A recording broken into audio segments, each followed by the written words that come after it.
இந்த புக்கை பல நாட்டில் பேன் பண்ணியிருக்காங்க.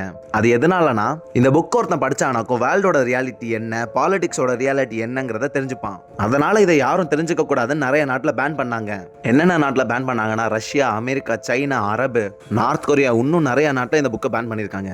இந்த புக் சொல்ற கதை என்னன்னா, ஒரு ஃபார்ம்ல இருக்க அனிமல்ஸ் மனுஷங்களால துன்புறுத்தப்பட்டு கஷ்டப்பட்டுக்கிட்டு இருக்கு. அதுங்கெல்லாம் சேர்ந்து முடிவு பண்ணது நம்ம எல்லாமே ஈக்குவல், நம்ம மனுஷங்களை அடிச்சு பத்திட்டு நம்ம அந்த இடத்துல உட்கார்ந்துடலாம், அப்புறம் நம்ம எல்லாரும் ஈக்குவல்னு ஒரு சட்டத்தை கொண்டு வரலாம் அப்படின்னு பக்காவா பிளான் பண்ணி அங்க இருக்க மனுஷங்களை எல்லாம் அடிச்சு பத்திருது.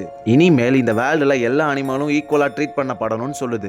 இதை கேட்டு அங்க உள்ள மிருகங்கள்னா ரொம்ப சந்தோஷமா இருந்துச்சு. அப்பாடா, நம்மளுக்கு கடைசியில் சுதந்திரம் கிடைச்சிருச்சு, நம்மளை இந்த மனுஷங்க எவ்வளவு கஷ்டப்படுத்தினாங்க, ஒரு வழியா நம்ம எல்லாரும் ஈக்குவல்ங்கிற சட்டத்துக்குள்ள வந்துட்டோம் அப்படின்னு அங்க உள்ள அனிமல்ஸ் எல்லாம் சந்தோஷப்பட்டுக்கிட்டு இருந்துச்சு. ஆனா கொஞ்ச நாள்ல அங்க உள்ள பன்றிகள் மட்டும் நாங்க தான் இங்க எல்லாத்தோட புத்திசாலின்னு சொல்லி அதிகாரத்தை கையில எடுத்துக்கிட்டாங்க. இவங்க அதிகாரத்தை கையில எடுத்த கொஞ்ச நாள்லயே ரொம்ப கேவலமா நடந்துக்க ஆரம்பிச்சிட்டாங்க.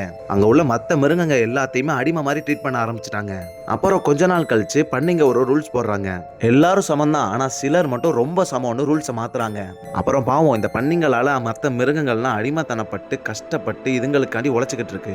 அப்புறம் அங்க இருக்க மிருகங்கள்லாம் சொல்லுது, இந்த பன்னிக்கு இந்த மனுஷங்களை தேவல, அவங்க நம்மளுக்கு இந்த அளவு கூட கஷ்டத்தை கொடுக்கல, நம்ம தப்பான முடிவை எடுத்துட்டோம்னு சொல்லுதுங்க. அதோட இந்த கதை முடியுது. இந்த கதையை நீங்க தேர்தல் வாக்குறுதியோட கம்பேர் பண்ண முடியும். எல்லா அரசியல்வாதியும் தேர்தலுக்கு முன்னாடி நான் அது செய்வேன் இது செய்வேன் சொல்லி பிச்சை எடுப்பாங்க. நான் மட்டும் ஆட்சிக்கு வந்துட்டேன்னா அதை மாத்திருவேன் இதை மாத்திருவேன் பேசுவாங்க. அப்புறம் மனுஷனா இருக்க அவங்க ஆட்சிக்கு வந்ததுக்கு அப்புறம் பண்ணியா மாறிடுவாங்க. அவங்களுக்கு சுயநலமா அவங்களுக்கு எது நல்லதோ அதை மட்டும் செய்வாங்க. மக்களுக்கு கொடுத்த வாக்குறுதியை மறந்துட்டு ரூல்ஸை இஷ்டத்துக்கு மாத்துவாங்க.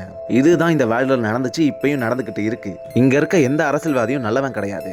அவன் உங்களுக்கு வார்த்தை மூலியமா ஆசையை காட்டி பிரெயின் வாஷ் பண்ணி அவனை உங்க ஆளா மாத்தி வச்சுப்பான். அப்புறம் அவன் பெரிய இடத்துக்கு போனதுக்கு அப்புறம் உங்களெல்லாம் ஒரு துச்சமா கூட மதிக்க மாட்டான். இதுதான் இந்த உலகத்துல நடந்துச்சு, இப்பயும் அதான் நடந்துகிட்டு இருக்கு.